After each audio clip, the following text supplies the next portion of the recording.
স্বাগত। খবর দিনভর নিয়ে রয়েছি আমি অনিন্দিতা। রাজ্যে পালা বদলের পর সাধারণ মানুষের মধ্যে ভয় আউট, ভরসা ইন হয়েছে।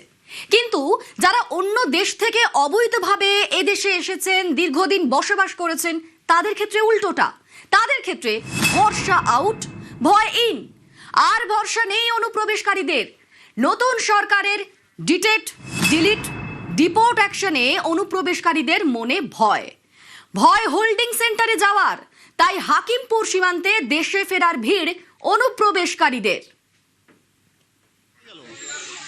বাংলাদেশিদের দেশে ফেরার ভিড় হাকিমপুর সীমান্তে যেন মেলা বসে গিয়েছে। আমরা অনেকক্ষণ থেকেই সেই ছবি দেখিয়েছি। আমাদের সহকর্মী অতনু এর আগে দেখিয়েছেন ঠিক সেখানে কি হচ্ছে। দেখুন সেই প্রতিবেদন। নতুন সরকার আসার পর আম আদমির ভয় আউট, ভরসা ইন। সরকারের উপর মানুষ ভরসা রাখছে। সেই জন্য এতদিন যে ভয়ে ছিল, যেসব রাজনৈতিক ব্যক্তি, যেসব আমলাদের বিরুদ্ধে ভয় ছিল, ক্ষোভ ছিল, তারা এবার মুখ খুলছেন। কিন্তু সবার ক্ষেত্রে কি ভয় আউট, ভরসা ইন? না, একেবারেই নয়। যারা সমাজ বিরোধী, যারা অপরাধী, তাদের জন্য ভয় ইন, ভরসা আউট। আরো কারো জন্য ভয় ইন, ভরসা আউট। কাদের কথা বলছি জানেন? 15 বছর ধরে যাদের ভরসা ছিল বর্ডার পার করা যায়, সব কার্ড পাওয়া যায়, মনের সুখে থাকা যায়, ভারতে ভোটও দেওয়া যায়, তাদের সেই ভরসা এবার আউট, তাদের ভয় ইন। পালা বদলের পর অনুপ্রবেশকারীদের এখন ভয় ইন। কেন?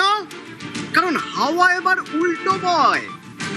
ভোট দিলেই আর পাসপোর্ট নয়, বর্ডারে এখন ট্রিপল ডির খাঁচা। চাচা আপন প্রাণ বাঁচা। উত্তর 24 পরগনার স্বরূপনগরের হাকিমপুর। দেখুন, বর্ডারে একরকম মেলা বসে গেছে, দেখতে পাচ্ছেন? হিড়িক পড়ে গেছে, ফিরতে হবে। এখন তো আর ভরসা ইন না, এখন ভয় ইন, ভরসা আউট। কারণ এই সরকার যা যা পদক্ষেপ করছে, বেআইনি ভাবে এদেশে এসে এদেশের সব কার্ড নিয়ে থাকা তো সম্ভব না, ফিরে যেতে হবে। অনুপম আছে এখান থেকে সরাসরি, আমার সহকর্মী অনুপম। এই যে সীমান্তের ছবি দেখছি, একরকম মেলা বসে গেছে। এই ছবি তখন তুমি দেখেছো? সীমান্ত দিয়ে যাওয়া আসা হয়, চোরাগোপ্তা যাওয়া আসা হয় এদিক ওদিক দিয়ে, কিন্তু এরকম মেলা করে সবাই বসে আছে, তারা ওপারে যেতে চাইছে। এরকম ছবি আগে দেখেছো? দেখো অতনু, তোমাকে বলে রাখি, ঠিক এসআইআর যখন শুরু হলো, ঠিক এই একই রকম ছবি কিন্তু আমরা সেই সময় 15 দিন ধরে আমরা দেখিয়েছিলাম। সেই সময় কিন্তু বাংলাদেশে যাওয়ার হিড়িক পড়ে গেছিল, এবং সেই সময়ও কিন্তু প্রায় হাজার কিন্তু বাংলাদেশি যারা ভারতবর্ষে যারা আত্মগোপন করেছিল বিভিন্ন রাজ্যে, এই রাজ্যে তারা বিভিন্ন সময় বিভিন্ন কাজের সঙ্গে যুক্ত ছিল, তারা কিন্তু এসআইআর চালু হওয়ার পরেই কিন্তু তারা বাংলাদেশে চলে যাওয়ার একটা হিড়িক লেগেছিল। এই ভয় ইন হয়ে গিয়েছিল। যে 15 বছরের ভরসার জায়গা ছিল, চট করে কার্ড মিলে যায়, ভোট দেওয়ার অধিকার মিলে যায়, সেসব আউট হয়ে গিয়েছিল। তখন থেকে ভয়টা শুরু হয়েছিল, যে ভয় এখন একটা মারাত্মক রূপ নিয়েছে। এই যে যারা এসেছেন এখানে, তারা তো পার হতে চাইছেন ওপাশে, তাদের সঙ্গে কথা বলা যায়? তারা কারা, তারা এখানে কিভাবে এসেছিলেন, তারা এখন যেতে চাইছেনই বা কেন? তো 150-র ওপরে কিন্তু বাংলাদেশি যাওয়ার জন্য যারা এখানে এই হাকিমপুর বর্ডারে এসে যারা উপস্থিত হয়েছিল, যারা বিএসএফ এর কাছে যারা স্যারেন্ডার করেছিল, যে তারা বাংলাদেশে যাওয়ার জন্য তারা বিএসএফ এর আর্জি জানিয়ে এই হাকিমপুর বর্ডারে এসে যারা উপস্থিত হয়েছিল, আমরা একটু আগেও তাদের সঙ্গে কথা বলতে পেরেছিলাম। কিন্তু এই কিছুক্ষণের আগেই বিএসএফ এর তরফ থেকে তাদেরকে ডেকে বিএসএফ ক্যাম্পের মধ্যে নিয়ে যাওয়া হয়েছে। তাদেরকে যেসব তাদের যে প্রক্রিয়া আছে, তাদের নাম ঠিকানা সবকিছু জেনে তাদের সেগুলো নথিভুক্ত করছে, এবং সেই প্রক্রিয়া কিন্তু চালু হয়েছে। এই যে প্রক্রিয়া, এটা কিন্তু সারা দিন ধরেই কিন্তু চলবে। তাদের কথা একবার শুনি। তারা তো তিতিবিরক্ত হয়ে আছে, তারা তো খুব নিশ্চিন্তে ছিল এতক্ষণ। আমি আসতে যখন থেকে আসলাম, ওই দিন ধরে এক কথা বলা বলি, এবং 10 বার বলা হয়ে গেল। প্যাডের ভাত খালি পাইপ করে কথা বললে হবে না? না, আমার কি হবে? আপনাদের পয়সা হবে, আমার কিছু হবে না। 10 বার বলা হয়ে গেলে আমার কত আপনার বাংলাদেশে কোথায় বাড়ি? আপনার বাংলাদেশে কোথায় বলবো কি আপনার বাংলাদেশে কোথায় আপনি বাংলাদেশে এত সাহস করছেন আপনাকে এত সাহস কে দিল আপনি এত সাহস কোথা থেকে পেয়েছেন আপনি এত আপনারা কোথা থেকে এসেছেন কোথায় বাংলাদেশে কোথায় বাড়ি আপনাকে বলতে হবে হ্যাঁ বলতে হবে কেন আপনাকে বলতে হবে? বাংলাদেশে কোথায় বাড়ি আপনাদের আমার যেখানে বাড়ি ওখানে আপনাকে কেন বলছি কেন এখানে কাদের আশ্রয় ছিলেন যার আপনাকে বাড়ি আপনাকে কেন বলছি কাদের আশ্রয় ছিলেন কাদের আশ্রয় ছিলেন কাদের আশ্রয় ছিলেন আপনি আপনি কাদের আশ্রয় ছিলেন আধার কার্ড পেয়েছেন আধার কার্ড পেয়েছেন ভোটার কার্ড পেয়েছেন আমার হ্যাঁ আপনারা নিয়ে এসছেন অনুপম, এই প্রক্রিয়াটা একটু জানার চেষ্টা করি যে তারা ওদিকে যে যাবেন তাদের বিএসএফ এর কাছে আর সারেন্ডার করতে হবে, তারপরে ওপাশে যাওয়ার প্রক্রিয়াটা একটু জানি, কারণ আসার সময় তো কোনো প্রক্রিয়ার ধার ধারেননি এরা। দেখো অতনু, এই যে প্রক্রিয়াটা সেটা হচ্ছে আসার সময় কোনো রকম প্রক্রিয়ার ধার ধার নেই, কারণ তারা নিজেরাই স্বীকার করছে যে 5 থেকে 20,000 টাকা পর্যন্ত দালালদের দিয়ে তারা সীমান্ত পার হয়ে তারা রাজ্যে ঢুকেছিল। কিন্তু যাওয়ার সময় যে প্রক্রিয়াটা তারা হচ্ছে এই হাকিমপুর সীমান্তে তারা দলে দলে আসছে এবং বিএসএফ এর কাছে তারা আত্মসমর্পণ করছে এবং তারপরে তাদের কাছ থেকে তাদের বাংলাদেশে কোথায় বাড়ি, কি নাম, এখানে কোথায় থাকতো, তাদের কাছে ভারতীয় কোনো নাগরিকত্ব আছে কিনা বা বাংলাদেশের কোনো রকম বৈধ কাগজপত্র তাদের আছে কিনা, পুরো বিষয়টা তারা বিএসএফ জেনে নিচ্ছে, তারা নথিভুক্ত করে নিচ্ছে এবং তারপরে যে বাংলাদেশের যে জেলার তারা নাগরিক সেই সব জেলায় তারা খবর দিচ্ছে, বিবিজি মারফত তারা খবর দিচ্ছে এবং তারপরে বিবিজি এবং বিএসএফ এর একটা ফ্ল্যাগ মিটিং হচ্ছে, আলোচনা হচ্ছে, তারপরেই কিন্তু একে একে কিন্তু যেসব বাংলাদেশিরা আছে তাদেরকে বাংলাদেশে বিবিজিরা তাদের নিজেদের আয়ত্তে নিয়ে নিচ্ছে, অর্থাৎ বিএসএফ এই যে ভয় পেয়ে চলে যাওয়া, ভয় পেয়ে চলে যেতে বাধ্য হয়, এই ভয় ইন ভরসা আউট কেন শুনুন। সিএ এর অন্তর্ভুক্ত যারা 31/12/2024 পর্যন্ত এসেছেন তাদেরকে কোনো পুলিশ কোথাও হ্যারাসমেন্ট ডিটেন্ট করতে পারবে না। সিএ এর আওতায় যারা নেই তারা হলেন কমপ্লিটলি অবৈধ অনুপ্রবেশকারী ইনফিল্ট্রেটার্স। তাদেরকে সরাসরি রাজ্য পুলিশ গ্রেপ্তার করবে এবং ডিটেন্ট করবে এবং হ্যান্ডওভার করবে বিএসএফ এর হাতে এবং বিএসএফ বিডিআর এর সঙ্গে কথা বলে তাদেরকে ডিপোর্ট করার ব্যবস্থা করবে, অর্থাৎ ডিটেক্ট, ডিলিট, এবারে ডিপোর্ট। এই আইন আজ থেকে কার্যকর হলো। বদ্দাপারে ভারত বিদ্বেষের বিষ, আর সেখান থেকে নিয়মিতভাবে বেআইনি পথে এদেশে আসা কিভাবে হতো? একটা চক্র কাজ করতো। ঠিক ওই দেশে বসেই, বাংলাদেশে বসেই কাজ শুরু হয়ে যেত। এদেশে এসে কোথায় থাকবেন, কি করবেন, সেই সব কাজ কিভাবে না পশ্চিমবঙ্গের দালাল যারা, সেই দালালদের সঙ্গে বাংলাদেশের দালালরা যোগাযোগ করত। আচ্ছা, এবার কি হবে না প্রথমে অনুপ্রবেশকারী কে, কারা, তাদের নামে অবৈধ আধার কার্ড, রেশন কার্ড তৈরি করা হয়। তারপর সুযোগ বুঝে ওই অনুপ্রবেশকারীদের ভারতে ঢোকানো হয়। সীমান্তরক্ষীদের নজর এড়িয়ে ভারতে ঢোকার পর তাদের নামে ভোটার কার্ড, প্যান কার্ড তৈরি হয়ে যায়। এরপর এই ভোটার কার্ড, প্যান কার্ড নিয়ে তারা চলে যায় কেরল, তারা চলে যায় হায়দ্রাবাদ, দিল্লি, নয়ডা, ভারতের বিভিন্ন জায়গায় ছড়িয়ে পড়ে। সেখানে তারা তাদের মতো কাজ খুঁজে নেয়। কিন্তু এখানেই শেষ নয়, এদের মধ্যে অনেকে আবার ওমান, কাতারের মতো দেশে কাজ করতে যায়। তারা পাসপোর্টও তৈরি করে ফেলে, যে পাসপোর্টে পরিচয় কি না তারা ভারতীয় পরিচয়ে তারা বিভিন্ন দেশে, ওমান বা কাতারের মতো দেশে কাজ করতে চলে যায়। একটা গোটা চক্র এতদিন ধরে এই কাজগুলো করে এসেছে। ওপার থেকে যারা এসেছে তাদের এপারে এইভাবে বেআইনি পদ্ধতিতে বন্দোবস্ত করে দিয়ে ভিন রাজ্যে বা বিভিন্ন দেশে পাঠিয়েছে। এই পথ সহজ পথ হয়ে গিয়েছিল, সেই জন্য ভরসা ছিল কারণ এই পথে যাওয়া আসা করলে ধরা পড়া যেত না, কেউ ধরবে না, তাই ভরসা ছিল। কিন্তু 15 বছরের সেই ভরসা তো এবার আউট, এবার ভয় ইন। আর তাই ওই হাকিমপুর সীমান্তে মেলা বসে গেছে।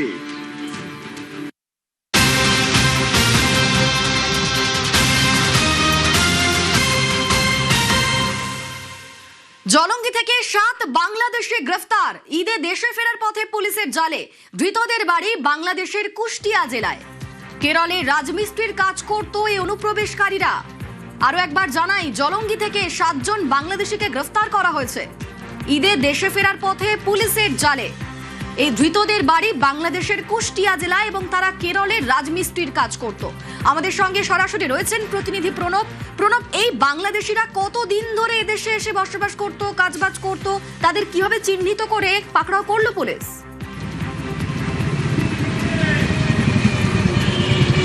দেখো, জলঙ্গি পুলিশ নজরদারি চালাচ্ছিল এবং যেহেতু ঈদ সেই কারণে তারা বাড়ি ফিরছিল এবং কেরলের রাজমিস্ত্রি বছর দুয়েক আগে তারা কিন্তু এই জলঙ্গি সীমান্ত দিয়েই তারা পার হয়েছিল এবং প্রতি বছরই ঈদের সময়তেই এইভাবেই কিন্তু এই বাংলাদেশিরা কাজ করে, বাইরে ভিন রাজ্যে কাজ করে, তারপরে এই সীমান্ত এলাকা যেহেতু অরক্ষিত সেই কারণে কিন্তু এই পথটাকেই তারা দালালের মাধ্যম দিয়ে আবার ওপার চলে যায়।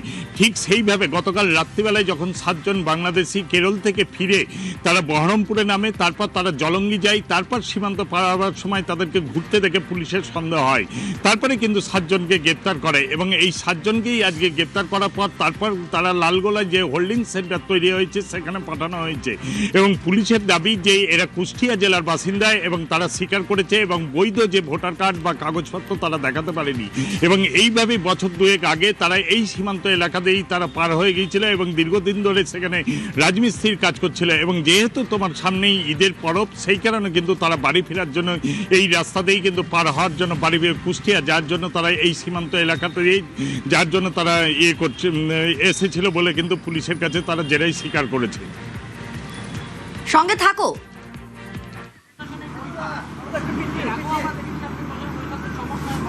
আমরা শিলিগুড়িতে বসেছিলাম, আলিপুরদুয়ার, কোচবিহার, কালিম্পং, দার্জিলিং,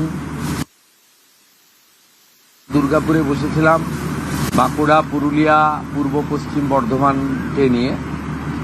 আজকে এখানে আমরা নদিয়া, উত্তর 24 পরগনা এবং হুগলিকে নিয়ে বসেছিলাম।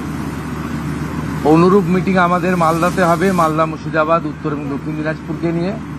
অনুরূপ মিটিং আমাদের কোলাঘাটে হবে, পূর্ব পশ্চিম মেদিনীপুর, ঝাড়গ্রাম এবং হাওড়াকে নিয়ে। আমরা মূলত যেটা জোর দিয়েছি, শর্ট টার্মে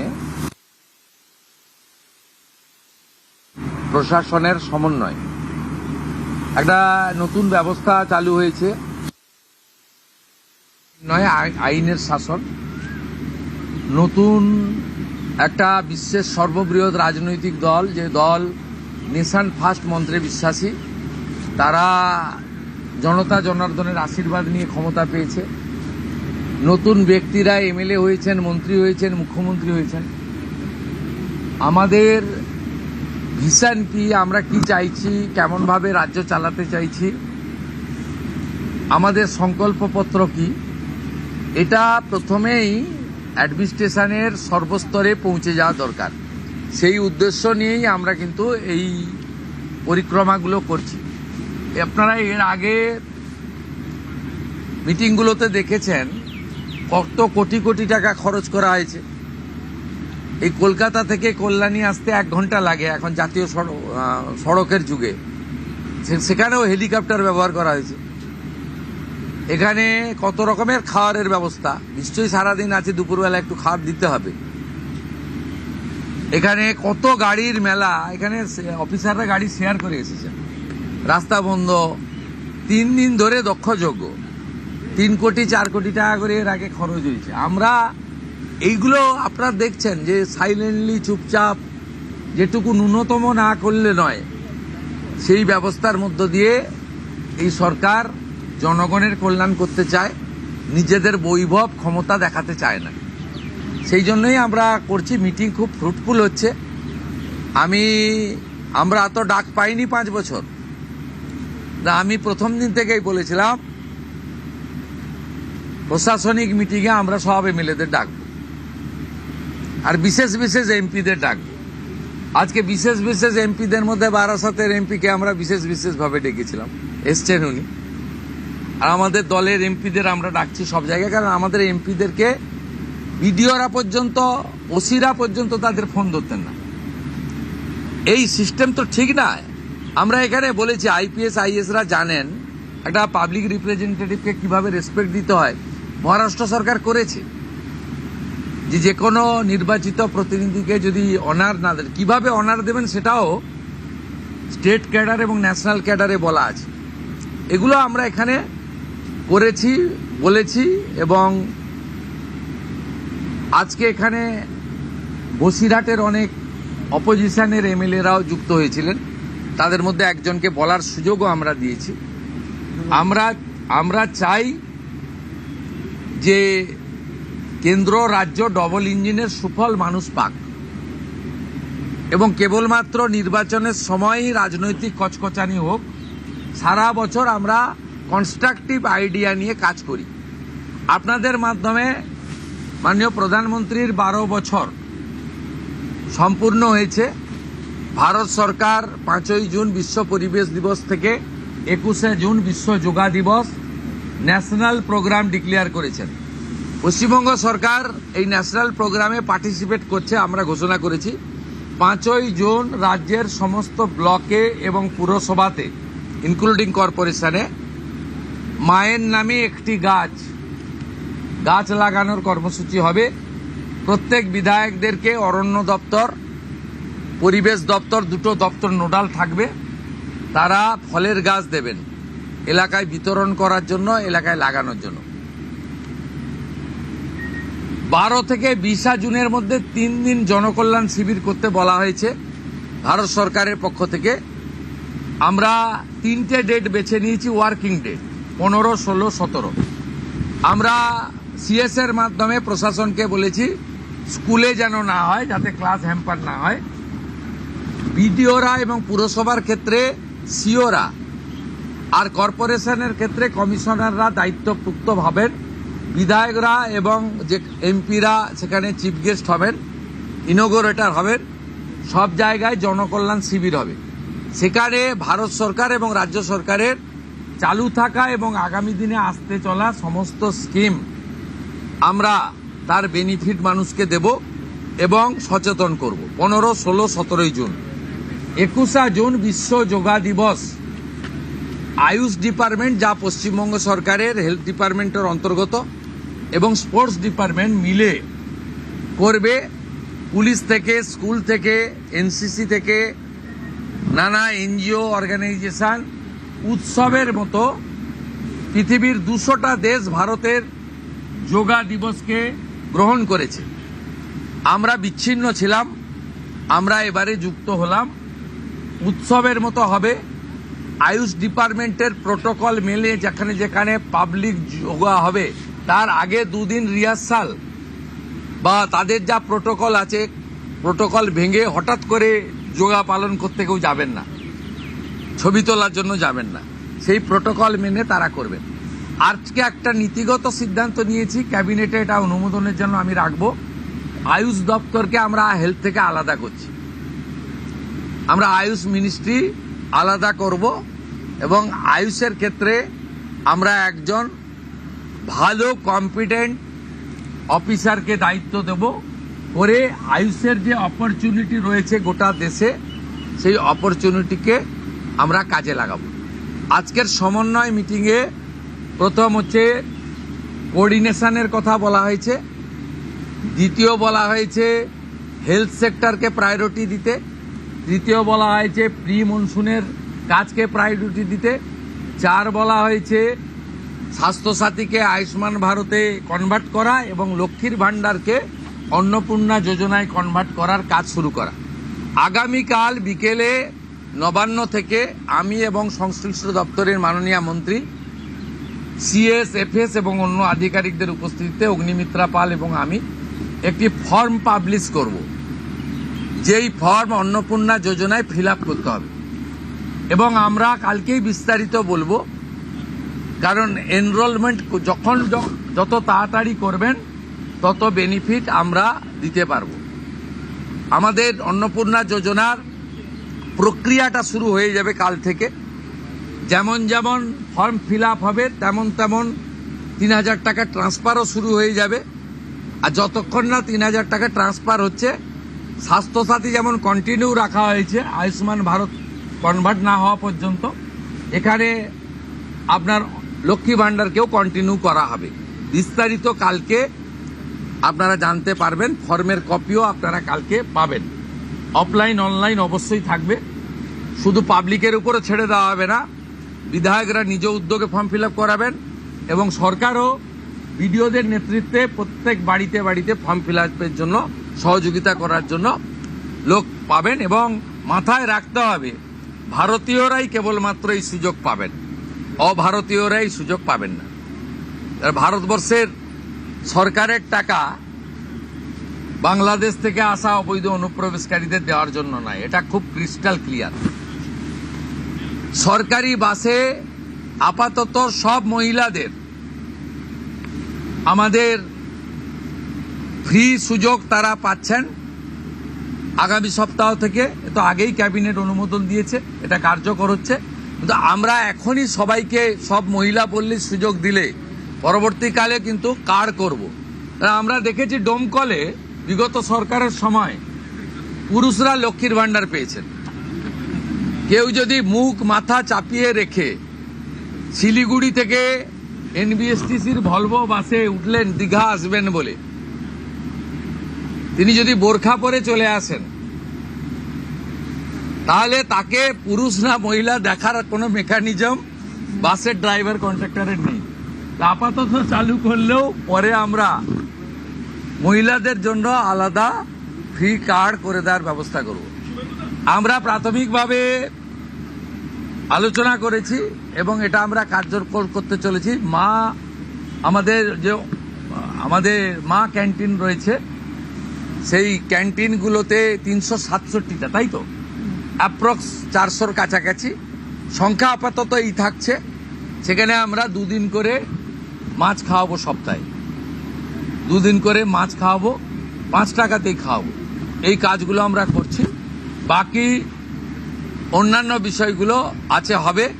আমরা কয়েকটা প্রোগ্রাম পেয়েছি, সেটা হলো আগামী 30 তারিখে কেন্দ্রীয় আরবান এবং পাওয়ার মিনিস্টার আসছেন, অগ্নিমিত্রা পাল মহোদয়, তার প্রোগ্রাম পুরো অ্যাসিস্ট করছেন। আমিও একটা সময় নিশ্চয়ই কাটসিমিট করব। 4 তারিখে শিপিং মিনিস্টার আসছেন, শিপিং রিলেটেড মিটিং হবে। 6 তারিখে মাননীয় রেলমন্ত্রী আসছেন। আর 8 তারিখে দিল্লিতে স্বাস্থ্য দপ্তরের সঙ্গে পশ্চিমবঙ্গ সরকার আয়ুষ্মান ভারতের এগ্রিমেন্ট করবেন।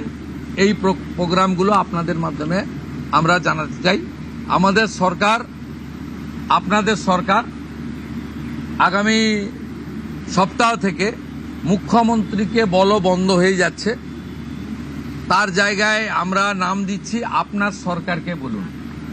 আর পুরনো যে নাম্বার ছিল ওর নাম্বারেরও বদল আসছে। এই সংক্রান্ত বিস্তারিত যেদিন আমরা লঞ্চ করব সেই দিন আপনাদেরকে নাম্বার জানাবো। নামটা আমি আজকেই জানিয়ে দিলাম, আপনার সরকারকে বলুন। মাননীয় রাজ্যসভার সাংসদ শ্রমিক ভট্টাচার্য মহোদয়কে নাম ঠিক করার জন্য সরকার পরামর্শ চেয়েছিল, তিনি এই নামটা ঠিক করেছেন। মুখ্যমন্ত্রী হিসেবে আমি সেই নামটা গ্রহণ করেছি। आज सुबह से देखा जा रहा है बहुत सारे लोग जो है हाकिमपुर बॉर्डर, बहुत सारे बॉर्डर पे जमा हो रहे हैं, वो बॉर्डर क्रॉस करना चाह रहे हैं। क्या ये जो ऑर्डर आपने किया था, स्टेट गवर्नमेंट ने किया था, होल्डिंग सेंटर हर एक डिस्ट्रिक्ट में होना चाहिए, उसके बाद डर के मारे जो है लोग बॉर्डर क्रॉस करना चाह रहे ये हैं। एग्जिस्टिंग फॉरेनर्स एक्ट है, कोई नया कानून नहीं है। और ये लोग चला जाना चाहिए। और उनका बांग्लादेशी जो नागरिक है उनका लेने का जिम्मेदार तो है उनका। तो जब हम लोग यहाँ से बोल रहा था तब वहाँ से उनका जो स्पोक्स पर्सन है, मैं देखा था सोशल मीडिया में और यूट्यूब में आया, जो उन्होंने बताया जो बांग्लादेशी है वो तो हम लोग ले लेगा। तो ये सब बांग्लादेशी है, उसको ले लेना चाहिए। लेकिन ये लोग को, पुलिस को हम लोग बता दिया जेल में भेजने का जरूरत नहीं है। देश के रुपया में खाना खाएगा, कपड़ा देगा, मेडिसिन देगा। एक दामाद है ये लोग। जल्दी जल्दी भागो, जल्दी जल्दी भागो, नहीं तो जो करना है सरकार करेगा।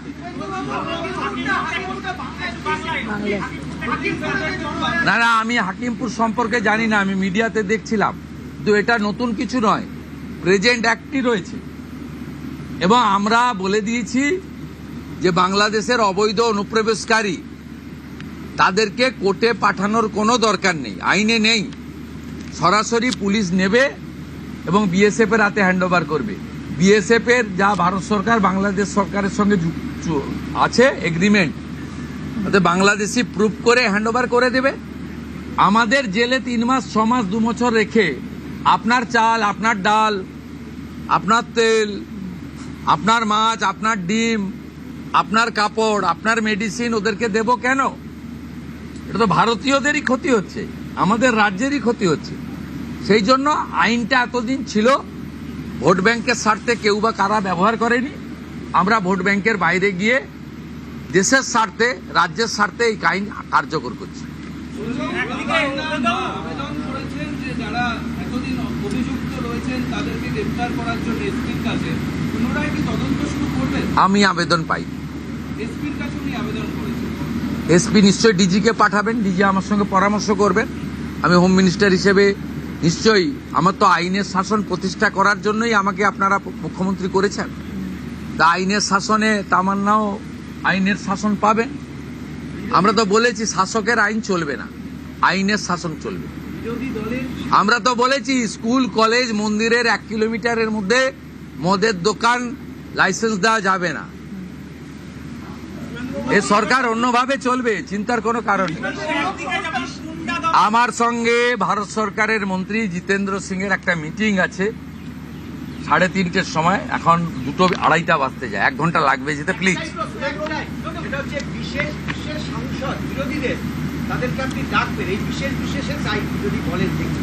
যারা অনেকদিন পরে সত্য কথা বলছে তারাই বিশেষ বিশেষ সাংসদ। যারা বলছেন যে আপনারা আমাদের স্বাধীনতা পাইয়ে দিয়েছেন, যারা বলছেন যে এর কোনো ভবিষ্যৎ নেই, ফলতাতে যে চতুর্থ হয়েছে সে আর 1 তো দূরের কথা 2-এই আসতে পারবে না, সামনে ভবিষ্যৎ দেখতে পাচ্ছে